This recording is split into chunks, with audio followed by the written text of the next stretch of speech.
بيبدأ فيلمنا في المستقبل، تحديدا في مدينة لاجوس اللي تقع في دولة نيجيريا، واللي بنتعرف هناك على بنت صغيرة اسمها تولا، واللي كان باباها اسمه توندي، واللي كان قلقان جدا لأنه كان كل يوم بيسمع أخبار عن اختطاف الأطفال، وده طبعا اللي خلاه يكون قلقان على بنته جدا. علشان كده كان بيدور على طريقة يحمي بنته بيها وهو مش معاها. باباها اللي كان مخترع قدر يصنع روبوتات تساعدها على كل حاجة في حياتها وتكون حواليها، زي الآلات اللي تساعدها على اللبس واللي تساعدها برضه إنها تعمل الأعمال المنزلية، علشان هو دايما كان راجل مشغول. تولا بيجي يوم عيد ميلادها، علشان كده بتجهز الاكل علشان تكون مستعدة لحفلة عيد ميلادها. بنروح للعم جي، وده بيكون موظف جديد لسه حاصل على الوظيفة بتاعته في البيت، واللي بيكون السواق بتاع باباها، واللي بيروح يجرب العربية بتاعت باباها وبيكون مستغرب من التكنولوجيا الجديدة اللي فيها. بيتصدم اول ما بيلاقي العربية بتفتح الباب بتاعها تلقائي لانه مش متعود على كده. اول ما بيركب بيلاقي شاشة طويلة فيها مجموعة من الاوامر. التكنولوجيا كانت متطورة جدا في الوقت ده، لدرجة ان ما كانش فيه عجلات قيادة في العربيات، وان انت كل اللي عليك ان انت تضغط على زراير علشان تقدر تتحكم في العربية. العم جي بيقرر ياخد العربية ويروح للمطار علشان يجيب رئيسه توندي من هناك. تولا اللي بتترجى العم جي ان هي تروح معاه علشان تقدر ترحب بباباها. طبعا في البداية ما كانش موافق، لكنها كانت بتلح عليه جدا، وفي النهاية اضطر ان هو ياخدها معاها. بنروح لطريق اللي كان زحمة جدا، لكن ده ما كانش بيسبب له اي مشكلة. على طول بيضغط على زرار وبيخلي العربية تقدر تطير، وعلى طول بتتخطى كوبري. في المطار بنتعرف على شخص تاني بيكون اسمه اولا بوداي، وده كان حرامي كبير بيقدر يستعمل النظارات بتاعته المتطورة علشان يعرف ثروات الناس اللي رايحة وجاية في المطار، علشان يقدر يحدد فريسته. توندي اللي بيتم بإبلاغه ان في طفل تاني تم اختطافه، وده اللي بيخليه خايف جدا. فجأة بتخرج تولا من وسط الزحمة وعلى طول بتجري على باباها اللي ما شافتوش بقالها فترة طويلة، لكن بدل من كل ده على طول بيزعق لها لانها بتتمشى في المطار لوحدها. على طول بياخدها بيطلع بره المطار. فجأة كل الناس الشحاتين والمتسولين بيتلفوا حواليه علشان يطلبوا منه فلوس، وبيطلع وراهم الحرامي اللي بيكون اسمه اولا بوداي والفريق بتاعه علشان يتتبعوا مكانه. باباها بيوبخ العم جي ان هو سمح لها تركب معاه وتيجي للمطار. على طول بيعتذر للاب، بعدها بيقدم له رغيف عيش سخن واللي باباها كان طلبه منه. على طول بيقسموا ما بينه وما بين بنته وبياكلوه وبيكون طعمه حلو قوي. بعدها بيسمعوا في الراديو اخبار اختطاف طفل تاني، والاخبار بتقول ان المختطف طالب $1,000,000 علشان يرجع طفل لاهله. تولا بتقدم لباباها الاكل اللي كانت بتعده علشان عيد ميلادها، لكن للاسف واضح انه كان ناسي عيد ميلادها اصلا. وعلى طول بيقول لها انا اسف، انا ورايا شويه شغل لازم اعمله. بعدها بنروح للبنت الصغيره وهي بتقابل صديقها اللي بيكون اسمه كولا، اللي بيكون عنده فضول وبيسالها باباكي مخطط لايه في عيد ميلادك، لكن للاسف بتقول له ان مفيش حفله هتم اصلا. بنعرف ان تولا بتكون بنت لطيفه جدا وبتساعد الناس الغلبانه وبتشيل الزباله مع صديقها. بنروح لتوداي اللي بيكون محبط جدا بسبب فشله في تفعيل قوة السحلية الآلية اللي هو مخترعها، اللي كان بيجربها للمستثمر بتاعه، واللي بيكون مش سعيد جدا، لكن بيقترح عليه ان هو يقدم السحلية دي لبنته على سبيل التجربة، علشان لتوا كانت في خطر نقدر نجرب عليها قوة السحلية الجديدة. على طول بيقدم السحلية على سبيل الهدية لتولا، بيقول لها دي هدية عيد ميلادك، وبيوعدها ان هو هيفسحها في اي مكان هي نفسها فيه طالما هي بتعتني بالسحلية دي. تولا بتروح اوضتها وبتكون غضبانة جدا لان باباها مش مهتم بيها كويس، لكنها بتضحك بعدها وبتقول طالما ده هيخليني اقرب من بابايا فهي مستعدة انها تعمل ده. بعدها بنرجع لفلاش باك اللي بنشوف فيه الحرامي اللي بيكون اسمه اولا بوداي هو ومامته، واللي واضح ان هم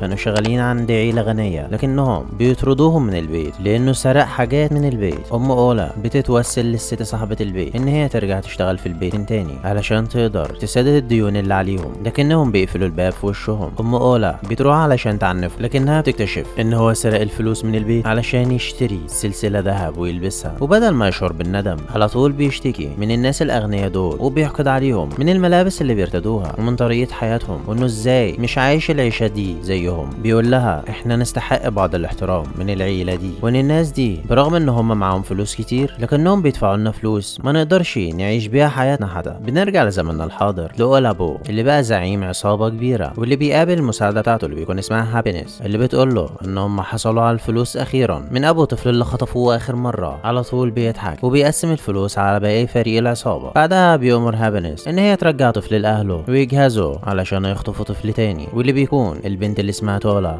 اللي بيكون واقفة بترقص مع كول، واللي بتقول له تعالى تناول معايا العشاء. باباها بيدخل عليهم وبيكون غضبان جدا لانه شايفه ان هو مجرد عامل نظافة، وعلى طول بيقول له اياك تقرب من بنتي مرة تانية، لكن تولا بتكون غضبانة وبترفض ده. في الناحية التانية بنروح لأولا بودا، واللي المساعدين بتوعه بيقولوا له ان ابو طفلة دي هو الرئيس التنفيذي للشركة الوحيدة لتقنيات في نيجيريا، واللي بيكون اسمها تونداي، واللي بيستعمل تقنيات البلوك تشين علشان يقضي على الجرائم جوه الدولة. ده بيحفزه اكتر وبيشجعه ان هو يخطف تولا على وجه تحديد، لانه متأكد ان البيانات اللي هو بيحتفظ بيها عن الشركة اكيد ثمنها هيساوي مليارات الدولارات. لكن هابينس بتكون قلقانة ومش حابة ان هي تخطف بنت الرئيس التنفيذي لشركة الامن، وعلى طول بتقول له حكمة ان في الانهار الكبيرة ممكن تلاقي سمكة كبيرة جدا لكن برضه ممكن تغرق. في الوقت ده بنروح لكول وهو رايح يركب وسائل النقل العام، لكنه بيغير رأيه بعد ما السواق بيطلب ضعف المبلغ المعتاد. ساعتها بيقرر ان هو يمشي لحد ما يوصل للبيت. بعدها بيجيله مكالمة على التليفون بتاعه بتكون من اولا بودا وبيكون خايف جدا. بعدها بنرجع فلاش باك تاني، بنشوف فيه كول هو قاعد بيتغدى مع مامته في مطعم. بيوعد مامته ان هو لما يتخرج هيبقى دكتور مشهور علشان يقدر يشتري لها مجوهرات كتير وعربية مرصعة بالذهب اللي كانت دايما بتحلم بيها. فجأة بتظهر هابينس اللي بتقول ان رئيسها عايز يشوفها. على طول بتروح هي وابنها لأولا بودا، واللي بيقدم لهم عصير، واللي بيطلب ان كول يجي يشتغل معاه، لكن والدته ترفض لان الشغل هيشتت انتباهه عن دراسته. أولا بودا بيضحك على كلامها وبيقول لها التعليم مش هيخلي ابنك يقدر يعولك ولا هيبقى حاجة كبيرة. بعدها بيديها شوية فلوس وبيقول لها لما يجي الوقت انا هحتاج ابنك يكون معايا. بنرجع للوقت الحاضر، كول بيعتني بوالدته المريضة وبيروح يقابل أولا بودا اللي كان طالب يشوفه. أولا بودا بيطلب من كول ان هو يجيب له البنت اللي هو شغال عندها قصاد ان هو هيوفر له كل الفلوس اللي هو محتاجها هو ووالدته، وبيوعده ان هو هيكفل بكل الفواتير الطبية بتاعت والدته لحد ما ترجع كويسة تاني. لكن لو ما عملتش كده انت لازم ترجع لي كل الفلوس اللي انا كنت بصرفها عليكم، ولازم ترجع لي الفلوس دي في نهاية الشهر. تولا بتروح للعم جي وبتضحك عليه وبتقول له بابا بيقول لك وريني مدينة لاجوس كلها. على طول بياخدهم في العربية وبيفسحها في مدينة لاجوس واللي كانت مبهورة جدا بيها. كول اللي بيعلمها ازاي تشتري الحاجات من السوق وبياكلوا اكل شعبي. تولا كانت مبسوطة جدا وهي واقفة في السوق بتلاقي اطفال جعانين جدا، بتشتري ليهم اكل ومية وبتديها لهم. كول بيكون مبسوط من تصرفها وهما ماشيين وطالعين على الجسر. بيجي راجل من عصابة اولا توداي وبيقول له مش ده المكان اللي اتفقنا عليه. كول بيحاول يهرب تولا لكن الراجل بيمسكه وبيخنقه. تولا بتحاول تضربه علشان تنقذ صديقها كول. السحلية بتكتشف عملية الاختطاف وعلى طول بتروح علشان تساعدهم، لكن للأسف البطارية بتاعتها بتكون خلصت. توداي بيجيله انذار بكل اللي حصل وبيكتشف فجأة ان بنته سابت البيت من غير اذنه. بعدها بنرجع لفلاش باك تاني، لكن المرة دي الذكريات دي بتتعلق بتوداي اللي كان في يوم من الايام ولد فقير في الشوارع واللي بيغادر من البلدة اللي هو كان عايش فيها واللي كان اسمها دي جي جان، واللي كان مبسوط جدا ان هو رايح يعمل مقابلة علشان يحصل على وظيفة. وبيقول انه بمجرد ما يحصل على الوظيفة كل حاجة تتغير في حياته. بعد ما بيشتري عيش من تشيوما بيبص في التليفون بتاعه وبيكتشف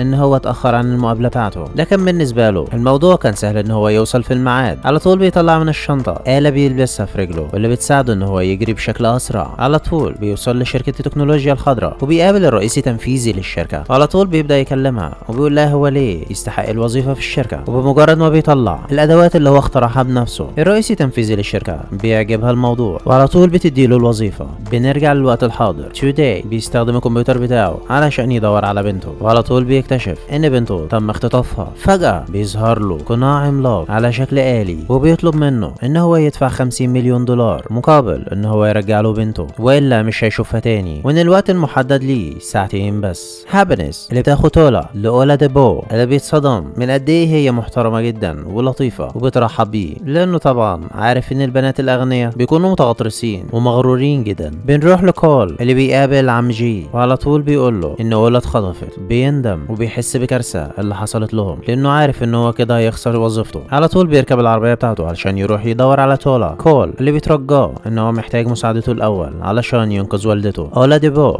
غضبان جدا من كول واكيد هينتقم منه من والدته. على طول بيلحق مامته وبيركبها العربية بتاعت العم جي علشان يوديها المكان امن، وعلى طول بيروح لوحده علشان ينقذ تولا. بنروح لتوداي اللي بيقابل صديقه من اسم الشرطة علشان يساعده في العثور على بنته، لكنه بيرفض مساعدته بعد ما نساهم من 30 سنة فاتوا من ساعة ما بقى غني، وبيفكروا ان هو نكس وعده معاهم باستخدام التكنولوجيا الخاصة بيه لانه كان وعدهم ان هو يقدر يغير المدينة لشكل احسن، لكن ده طبعا ما حصلش. توداي بيحس بخيبة الامل وما كانش قدامه حل غير انه ياخد الفلوس ويسلمها للحرامية مقابل ان هم يطلقوا سراح بنته. فجأة بيظهر له القناع من تاني بتاع اولا بوداي اللي بيقول له انت نكست وعدك معايا واتصلت بالشرطة علشان تساعدك، ونتيجة لان انت كسرت القاعدة الاولى هنضطر نزود المبلغ من 50 مليون ل 250 مليون. توداي غضبان جدا، على طول بيظهر له الموقع بتاع السحلية وعلى طول بيروح علشان يجيبها. بنروح لكول اللي كان مستخبي من اتباع اولاديبو اللي كان بيدور عليه. على طول بيلاقي كول وبيبدا يهاجمه، لكن فجأة بتظهر قوة غريبة وبنلاقي ان دي السحلية الآلية اللي جات علشان تساعده، وعلى طول بتضرب تابع اولاديبو وبتطيره في الهواء. كول بيتصدم لما بيلاقي السحلية بتتكلم وبتسأل كول عن موقع تولا لكنه مش عارف المكان. بمجرد ما تابع بتاع اولاديبو بيقوم بيجري، وعلى طول السحلية بتبدا تطارده علشان تعرف المكان. على طول حرامي بيركب تاكسي وعلى طول السحلية بتلزق نفسها فيه. توداي بيقابل كول في الشارع واللي بيعتذر له ان هو المسؤول عن اختطاف بنته، وعلى طول بيقول له عن هوية الخاطف واللي بيكون اسمه اولابوداي، وبيقول له توداي كل حاجة هو محتاج يعرفها عن الخاطف ده، وبيروحوا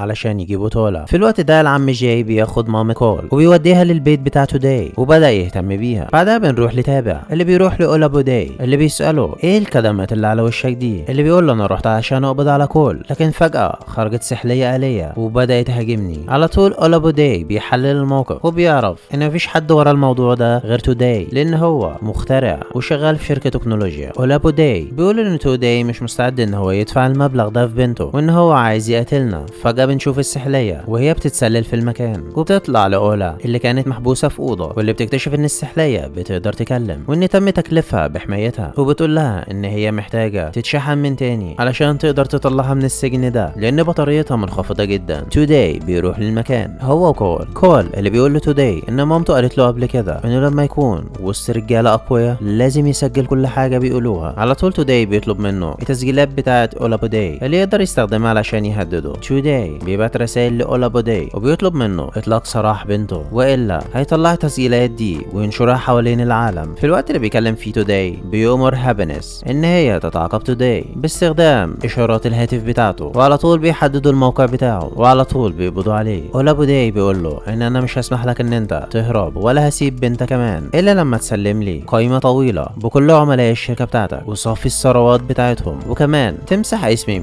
من السيستم بتاع الشرطة. توداي بيقول له انا ما اقدرش اعمل كل ده خصوصا ان الكمبيوتر الشخصي بتاعي مش معايا، علشان كده بياخدوه بيروحوا للبيت بتاعه علشان يستخدم جهاز الكمبيوتر الخاص بيه. العم جي بيكتشف ان العصابة جاية وهي قابضة على توداي. على طول بياخد مامة كول وبيخبيها. اولاديبو بيكون مندهش من القصر الكبير بتاع توداي وبيحسده على حياته اللي هو مستمتع بيها في الوقت اللي هو ساب كل زمايله مرميين في الشارع علشان يعانوا. كول وتولا جوه الأوضة وفي 2 حراس بيراقبوهم. كول اللي بيفكر في طريقة علشان يشحن بيها السحلية الآلية علشان يقدر يودي على اولابوداي. على طول بيدور على خطة وبالفعل بيلاقوا واحدة. على طول تولا بتبدأ تصرخ وتعيط، وعلى طول الحراس بياخدوها من الأوضة وبيحاولوا يطلعوها. في الوقت ده بتدي فرصة لكول ان هو يقدر يهرب من الأوضة علشان يدور على مصدر طاقة رئيسي في البيت. الحراس بيودوا تولا لباباها اللي كان في الوقت ده بينفذ كل حاجة اولابوداي طلبها منه علشان يقدر ينقذ بنته. اولا اللي بتحصل على فرصة ان هي تلاقي منفذ للشاحن علشان يقدروا يشحنوا السحلية، لكن المشكلة الوحيدة دلوقتي ان هي هترجع ازاي للأوضة. في الوقت اللي 3 من العصابة كانوا بيلعبوا مع بعض بالآلات، العم جي ومامة كول بيعملوا خطة علشان يقدروا يقبضوا عليهم. مامة كول عملت نفسها مغمى عليها في العربية و3 الأغبياء بيروحوا علشان يمسكوها، وبالفعل بيقدروا يخلوا العربية تقفل عليهم وما يعرفوش يخرجوا منها. بعدها بنروح لتولا اللي بتطلب من العصابة ان هي تدخل الحمام بسرعة لانها مش قادرة تمسك نفسها. اولاديبو بيسمح لها ان هي تروح الحمام. كول اللي كان واقف في المطبخ بيلاقي سانداي اللي جاي من وراه وبيبدأ يهاجمه، لكن على طول تولا بتتدخل وبتستعمل الادوات بتاعتها اللي بابا كان موفرها لها وبيبدأوا يهاجموا سانداي. كول بيرمي قطع كتير من التلج على الارض ودي اللي بتخلي سانداي بيقع على دماغه ويفقد الوعي. بيقدروا يستعملوا الكرباج بتاع سانداي اللي كان مليان طاقة كتير.